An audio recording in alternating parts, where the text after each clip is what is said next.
Lovely lovely, অসাধারণ অসাধারণ। দাদা এই বক মাছের দাম কীরকম আছে যদি একটু বলেন? এখন 200 টাকা কিলো। 200 টাকা কিলো, কিন্তু বেশ ভালো সাইজের বক মাছ দেখতে পাচ্ছি তো। আমাদের পাড়াগায় বিক্রি দাদা, আর কি বললে কি হবে।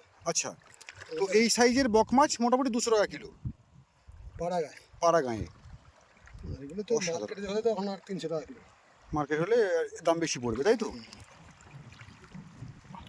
আর ওই বড় বক মাছটা একটু দেখান দাদা।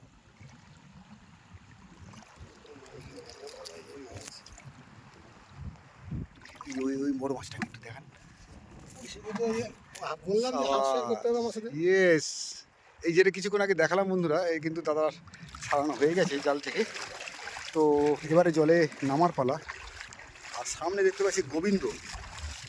গোবিন্দ হচ্ছে এই আমাদের দেবদুলালদার ছেলে। ভাই কোথায় থাকো তুমি মেনলি? কেরালা নাকি? কবে এসছো? এই তো 2 সপ্তাহ। 2 সপ্তাহ হলো। আবার যাবে নাকি? কবে যাবে? সামনের মাস। তো আমাকে নিয়ে যাও একদিন কেরালায়। চলো। কেরালায় আরব সাগরে একটু ফিশিং দেখার ইচ্ছা আছে খুব। চলো। হবে তো? হ্যাঁ। ব্যাস ব্যাস, খুব ভালো লাগলো।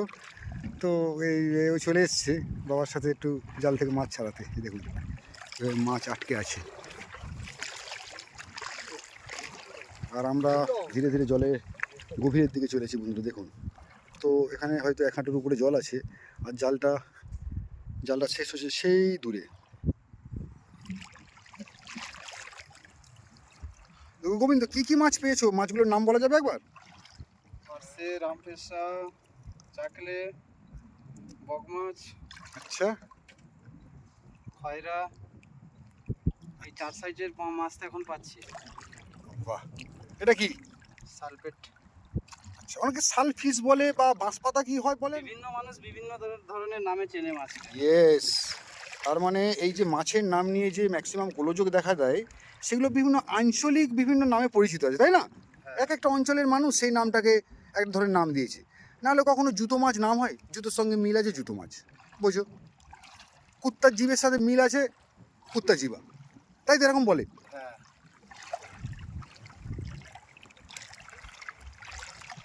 বাহ। তো এই অসময়ে বললেই চলে, এই ফুটজাল দেখতে চলে এসেছি আমরা। সাথে আমাদের আছেন দেবদুলাল্লাহ আর গোবিন্দ। ভাটাতে নীরব হয়ে আছে এই চিনাই নদীর মোহনা। আর দেখুন বন্ধুরা, যদি জলের স্তরের মধ্যে আপনি যদি তফাৎ বুঝতে পারেন, তো এই ঘোলাটে জল ছাড়িয়ে কিন্তু ওদিকটা একটু জলের কালারটা আলাদা, কারণ ওইটা চিনাই নদীর মোহনা, এই চিনাই নদী পড়ছে ওইটা। তো ওখানকার স্রোত বা জলের লেয়ার যেটা আর কি, গভীরতা আলাদা বলেই কিন্তু জলের রঙটাও আলাদা। আর আমরা আছি একদম মৌসুমীদের মোহনায়, যেখানে চিনাই নদী বঙ্গোপসাগরে মিশেছে। গোবিন্দ হাতে দেখতে পাচ্ছি একটা জাহাজ কাঁকড়া। তাহলে এটা কি নেবে না ছেড়ে দেবে? না হবে। এইদিকে কাঁকড়া ছাড়না চলছে, গোবিন্দর হাতে কাঁকড়া, আর এই দাদা কিন্তু জাল থেকে একটু করে মাছ ছাড়াচ্ছেন। এটা ফেঁসা দাদা না রাম ফেঁসা? রামফেসা।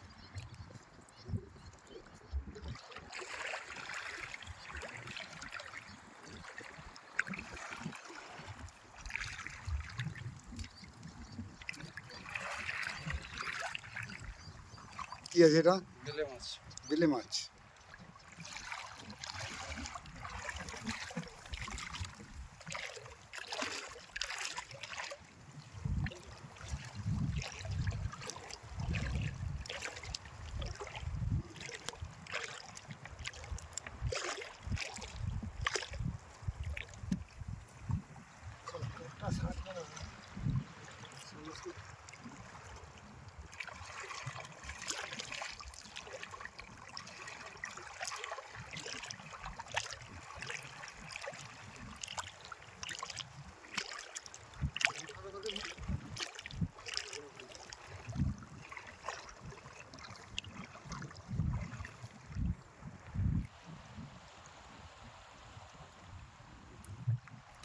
তবে এই বক মাছ কত বড় হতে পারে?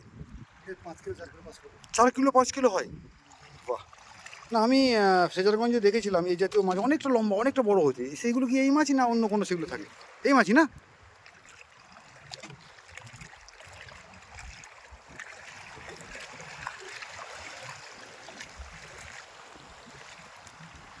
এই কাঁকড়াটা একটু দেখাও, এই কাঁকড়াটা দেখাও, একটা নতুন জাতের কাঁকড়া দেখতে পাচ্ছি এটা। এটা অন্য ধরনের রং আবার, এটা কমলা কালার।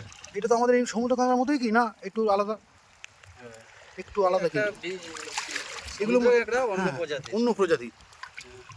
গাজাল কাটবো সত্যি আমাদের এই সমুদ্রে কিন্তু ভিন্ন প্রজাতির সমুদ্র কাঁকড়া কিন্তু আছে, কাঁকড়া আছে। তো গোবিন্দ, তুমি মেনলি কেরালায় কি কাজ করো? মাছেরই কাজ করা হয়। মাছের? হ্যাঁ। কিরকম মাছের কাজ? ট্রলি ট্রলি ফিশিং ট্রলির কাজ করা হয়। আচ্ছা, ফিশিং ট্রলির কাজ বলতে তুমি অ্যাকচুয়ালি কি কাজে যুক্ত থাকো ওর মধ্যে? ফিশিং এর মাছ ধরার কাছে। মাছ ধরার কাজে যুক্ত থাকো? ও মানে আরব সাগরে তুমি ফিশিং করো এক কথায়। আচ্ছা, আমাকে একটু বলো তার অভিজ্ঞতার কথা। কি তুমি ডিফারেন্স দেখেছো আমাদের মৌসুমী দ্বীপের সাথে ওখানকার ফিশিংয়ের তফাৎ কি অ্যাকচুয়ালি? ওখানে তফাৎ বলতে অ্যাকচুয়ালি ডেলি ফিশিং হয়। আচ্ছা রাত 3টের সময় যাওয়া হয়, আবার সন্ধ্যে 6টা-7টার মধ্যে ঘাটে ফেরা হয়। আচ্ছা ওই যে মাছটা হয় ওটা অ্যাকচুয়ালি বিক্রি করার সাথে সাথে পয়সা। আর যেই মাছটা ওটাও হয় ওটা বিক্রি করার মধ্যে কোনো আড়তে বা কমিশনের দেখা নেই, ওটা যা হবে ডাকের বিক্রি হয়। আচ্ছা অ্যাকচুয়ালি নিলামের মতো ডাকটা হয়, ওই ডাকেই বিক্রি হয়। আচ্ছা, সেটা হলো। সমুদ্রটা এখানকার সাথে কি তফাৎ? এখানকার সমুদ্রের বলতে রলিংটা প্রচন্ড হয়, ওখানে রলিং হয় না, সেফ দমা হয়। জলের রঙের কি তফাৎ? ওখানে কি আরো পরিষ্কার এখানে জল পরিচ্ছন্ন? একদম পরিষ্কার পরিচ্ছন্ন জল। আচ্ছা আচ্ছা এখানে এরকম খোলা জল থাকে না, আচ্ছা। পরিষ্কার একদম পরিষ্কার কাঁচের মতো স্বচ্ছ। আর কি জাতীয় মাছ? ডিফারেন্স কিছু মাছ আমাদের এখানে যেটা পাওয়া যায় ওখানে পাওয়া যায় না, এরকম কিছু ব্যাপার? হ্যাঁ, এখানকার বলতে ইলিশ আর ওই যেটা লোটে মাছ বলে, হুম হুম। ওই দুটো মাছ বাদে আর সব কিছু মাছ পাওয়া যায়। ও মানে ওখানে ইলিশ মাছ পাওয়া যায় না আর লোটে মাছের পাওয়া যায় না। গল্প নেই? না, আর বাদ বাকি ওই টুনা ফিশ যেটাকে আমাদের আঞ্চলিক ভাষায় বোম মাছ বলে, হ্যাঁ হ্যাঁ হ্যাঁ। বোম মাছ, তারপরে তোমার আরেকটা কি বলে ম্যাকরেল মাছ, ওইগুলো ওদিকে বেশি পাওয়া যায়, ওই যেটাকে আমাদের প্রকৃত ভাষায় টুনা ফিশ বলে। ঠিক ঠিক ঠিক ঠিক ঠিক, টুনা ফিশ ওইগুলো ভালো ওদিকে ভালো প্রচণ্ড। মার্কেট ভ্যালু আছে কিন্তু টুনা ফিশ, আর অনেক বড় বড়ও হয়। হ্যাঁ, ওইগুলো ওইদিকে প্রচণ্ড পরিমাণে পাওয়া যায়। গভীর জলের মাছ তো, আর আরব সাগর অ্যাকচুয়ালি খুব গভীর নদী। অবশ্যই অবশ্যই সমুদ্র, ঠিক। তো যাই হোক, এই গোবিন্দর মুখ থেকে কিন্তু আমি শুনলাম। তো তাহলে আমি কেরালায় গিয়ে তোমার সাথে আরব সাগরের হ্যাঁ। যে ফিশিং যে ব্যাপারটা, সেটা আমি খুব সহজে দেখতে পাবো তো ভাই? হ্যাঁ, তো বন্ধুদেরকে আমি আশ্বাস দিচ্ছি। যদি যাও কখনো আমাদের সাথে গিয়ে তোমাকে পুরো সম্পূর্ণ অভিজ্ঞতাটা তুমি নিজের থেকে বুঝতে পারবে। বাহ। এখানকার অভিজ্ঞতা আর ওখানকার অভিজ্ঞতাটা সম্পূর্ণ আলাদা। সম্পূর্ণ আলাদা তাই তো? আমরা যে হারবারে থাকি ওই হারবারটার নাম চালিয়াম হারবার। আচ্ছা আর পাশে আরেকটা বড় হারবার আছে যেটা ওইখানে সব কিছু পাওয়া যাবে, হ্যাঁ। ওটা হচ্ছে বেপুর হারবার। বেপুর হারবার। হ্যাঁ। আচ্ছা আচ্ছা আচ্ছা আচ্ছা, বাহ। আর তো একটু বলো, মৌসুমী দ্বীপে তুমি বা তোমার মতো আরও কারা কারা বা কতজন? প্রায় প্রায় অনেকে আছে? আমাদের মৌসুমীর বালিয়াড়া এরিয়ার মধ্যে প্রায় 50%ই ওখানে এই সমুদ্রে মাছের কাছে। তাই? আমরা সবাই একসঙ্গেই থাকি। বাহ বাহ, অসাধারণ। তো বন্ধু, আপনারা জানতে পারলেন এতক্ষণ যে কেরালায় এই গোবিন্দ ফিশিং করে, আরব সাগরের বুকে ফিশিং করে। এখানকার থেকে সেখানকার মাছের যে আলাদা ব্যাপার একটা থাকে, ফিশিংয়ের পদ্ধতি আলাদা, হয়তো বোটগুলো আলাদা নাকি? হ্যাঁ হ্যাঁ, বোট সম্পূর্ণ আলাদা, এদিকে বোট সব লোহার বোট। তাই? কিছু কাঠের বোট আছে কিন্তু তো এখন সব প্রযুক্তি বলো, আমাদের এখানের সাথে যারা ফিশিং করে এদের সাথে ওখানকারের বোটের প্রযুক্তিগত কি তফাৎ? প্রযুক্তিগত তফাৎ বলতে এদিকে বোট সব অ্যাকচুয়ালি ছাড়া জালের ব্যবসা করে, যেটা ইলিশ জাল ওটা ছাড়া জাল, ওদিকে সব টলি জাল, আচ্ছা জাল টানেন। আচ্ছা আচ্ছা আচ্ছা আচ্ছা। অ্যাকচুয়ালি ওই টলি বলতে মাছ দুটো- কোথায় বেশি? ওইদিকে আরব সাগরে প্রচন্ড মাছ। আমাদের এখানে তো ওখানে মাছ অনেক বেশি, তাই তো? দেখুন বন্ধুরা, এখানে কিন্তু ঢেউ চলছে। আর আমি এই গোবিন্দর কাছ থেকে যেটা জানতে পারলাম, তো আরব সাগরে এরা সব কেরালায় থাকে, এদের বড় টিম আছে, আমাদের মৌসুমী দ্বীপেরই সব আছে যারা সব ফিশিং করে। তো আমি খুব ইচ্ছা আমার যে আমি ওখানে যাব, কেরালায় আরব সাগরের ফিশিং দেখবো এবং আপনাদেরকেও সামনের মাসে চলো দেখাবো। থেকে ঘুরে আনছি, আমাদের সঙ্গে থাকবে। হ্যাঁ, সামনের মাসে চলো আমাদের সঙ্গে ওখানে কি থাকবে। ফিশিং এখানের মতো বন্ধ হয়? হ্যাঁ, এখন ওইখানে বন্ধ আছে, 2 মাস বন্ধ, এই জুন জুলাই 2 মাস বন্ধ থাকবে। আগস্টের 1 তারিখ থেকে আবার নৌকো, যেগুলো বড় বডি আচ্ছা। টলি জাল টানে, হ্যাঁ হ্যাঁ হ্যাঁ। ওই নৌকোগুলো সব বন্ধ আছে, ছোট নৌকো সব ফিশিং চলছে, যেগুলো ওই আমাদের এদিকের ভাষায় তোমার এই কি বলে কোকিলা মাছ, হ্যাঁ হ্যাঁ, তারপরে যেটা আইলা মাছ নামে পরিচিত। ঠিক ঠিক। এখন ওই সব জালের মাছের জন্য ওই সব নৌকোগুলো চলছে, ছোট ছোট নৌকো, আচ্ছা আচ্ছা। ওইগুলোই চলছে। এখানে আর বড় কোন মাছ, এখানে বেলে মাছ, চাকলে মাছ, আর ঢেউটা চলছে দেখুন। এবারে কোনটা? এই দুটো তো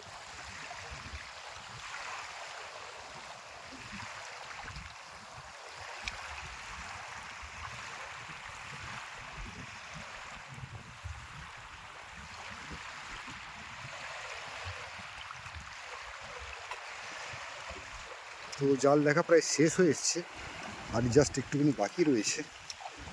তো আমরা অনেক কিছু আজ শুনলাম, জানলাম এবং আশায় রইলাম আগামী দিনে যদি ভালো কিছু দেখার সুযোগ পাই বন্ধুরা। তো এই ফুট জাল দেখা চলছে, এখানে একটা আলাদা মাছ। দাদা আমাকে বলুন এই মাছটা কী মাছ? রূপসা, অনেক বড় হয় নাকি? তাই না? সত্যি সে মানে দেখতে হলে তোমাকে কেরালায় যেতে হবে। কেরালায়, তাই তো? হ্যাঁ। মানে এই কেরালাতে মাছের বড় কিছু দেখতে হলে তোমাকে কেরালায় যেতে হবে। ওখানে বেশিরভাগ বড় বড় মাছ। হ্যাঁ, ওখানকার মাছ এগুলো তোমার মন ভরে যাবে বলছেন?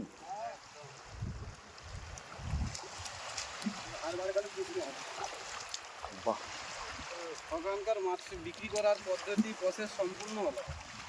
তাই না? কাঁকড়া ধরি একটা।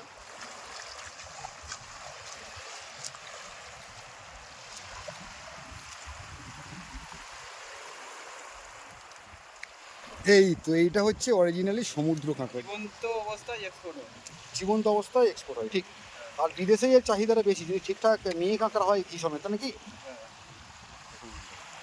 এই মৌসুমীদের আমাদের এই চরে কিন্তু এই কাঁকড়া, তারপরে মেয়ে কাঁকড়া আছে।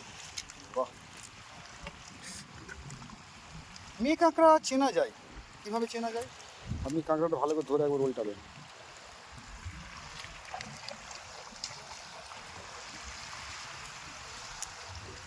হালকা করে ডিম হচ্ছে মনে হচ্ছে।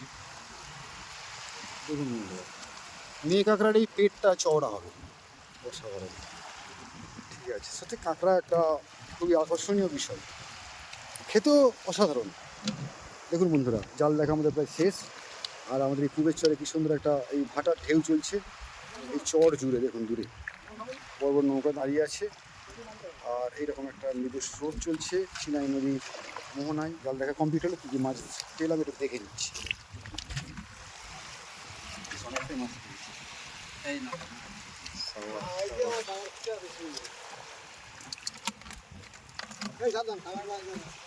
বহুত মাছ আর পেয়েছি। আছে। বাহ, আরো আছে। হ্যাঁ এ তো 1 কেজির উপরে তো বড় মাছ হয়ে গেছে শুধু। 1 কেজি তো হবেই।